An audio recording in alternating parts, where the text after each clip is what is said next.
matongoretio na mwikirari giti wao Wambugu wa Njohi gikundi giki kia mawakiri age mawatho meyumiretie gukumithia miario ya ateti iria ingicungirira ngui na rumena gatagati-ini ka Kenya makiorota mwandiki munene wa kiama kia UDA Hassan Omar.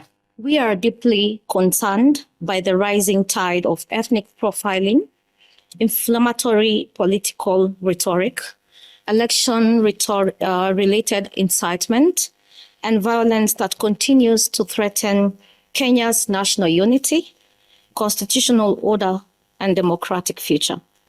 Na tukauga ati ndomereri ta icio, especially ihinda ta riri riria twerekeire githurano, citiagiriirwo gukorwo ciho, na tukoria ikundi iria cigitwo gikatiba kuhurana na maundu ta macio moe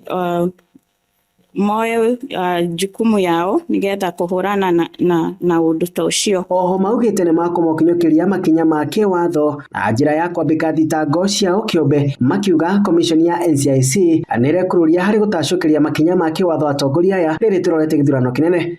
Na twita mawakiri age mawatho nituete ikinya rirumu muno tukahe wakiri umwe witu etagwo Levi Munyeri atutongorie cira-ini uria tugukorwo naguo tondu watho ni utwitikiretie gukorwo na kindu twetagwo private prosecutions.